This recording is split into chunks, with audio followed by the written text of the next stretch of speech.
relația dintre PR și jurnalist.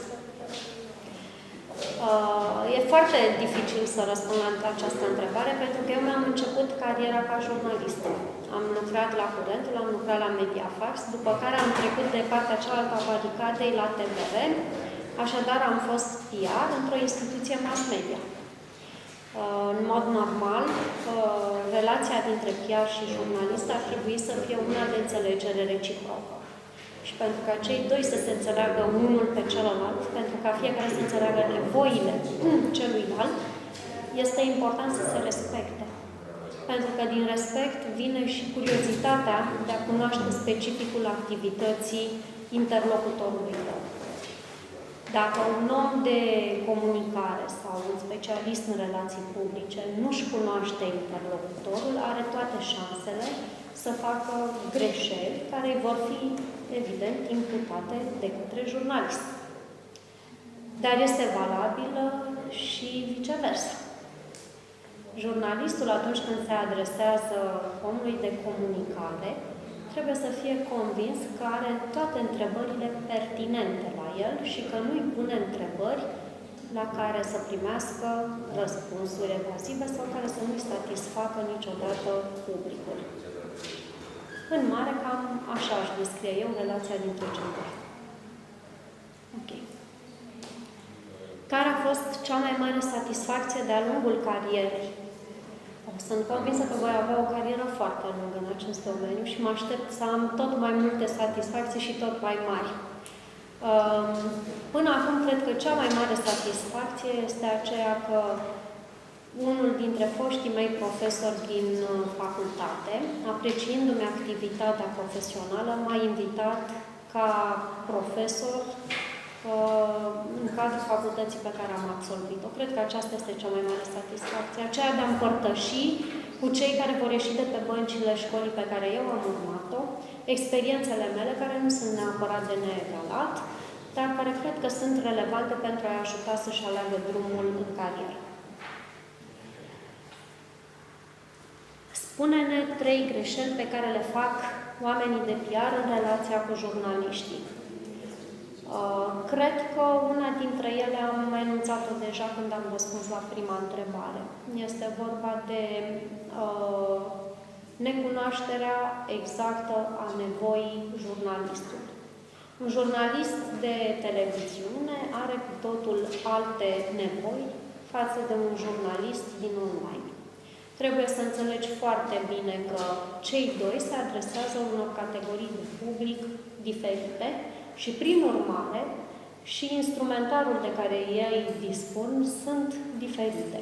O altă greșeală pe care cred că mai fac oamenii de PR în relația cu jurnaliștii este aceea că ei consideră că jurnalistul ar trebui să preia cuvânt cu cuvânt ceea ce îi transmite omul de comunicare. Nimic mai greșit.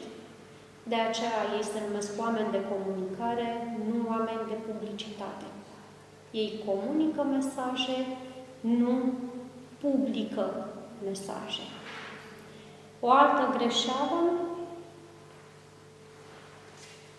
este aceea de a-i trata uneori, poate, de sus, pe ziariști, considerând că simplul fapt că ei cunosc atât de bine compania pentru care lucrează sau produsul pentru care lucrează, este de ajuns cât să dea răspunsuri, să spunem, ușor infatuate ziariștilor care, evident, nu au cum să cunoască la fel de bine nici compania, nici produsele acestea.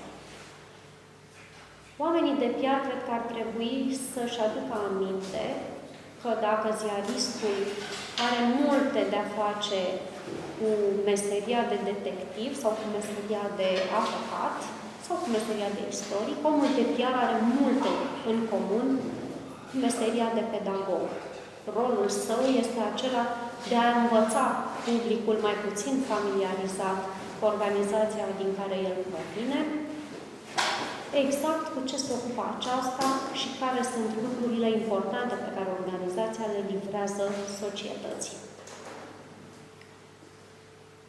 Care au fost mentorii tăi în carieră? Am avut 2 mentori, nu în cariera de jurnalist și nici în cariera de comunicator, ci în cariera pe care mi-am ales-o atunci când am terminat clasa 8. Este vorba despre meseria de învățător. Am avut mentori în liceu, e vorba de profesoara mea de română din liceu și e vorba de profesoara mea de franceză. Cei 2 oameni de la care am învățat cum să le transmit celorlalți cu drag lucrurile care sunt cu adevărat valoroase pentru mine și lucrurile care ne ajută să evoluăm în viețile noastre. Lor le datorez mult din ceea ce sunt eu astăzi. Și cred că asta a fost. Nu, mai am așa. 5 sfaturi pentru studenții care vor să lucreze în PR. Primul sfat este să fiți siguri că vreți să lucrați în PR. Înainte de a spune, mă angajez într-o agenție sau într-un departament sau ca specialist relații publice într-o autoritate publică, să fie sigur 100% că asta vor să facă. Pentru că este o meserie care te acaparează și din care cu greu vei mai putea ieși. Al doilea sfat este să învețe. Din păcate, noi românii nu suntem prea buni prieteni cu acel concept de a învăța de-a lungul întregii vieți. Avem senzația că dacă ne-am dat dizertația de master, am învățat cam tot ce se putea învăța într-o viață. Nimic mai greșit.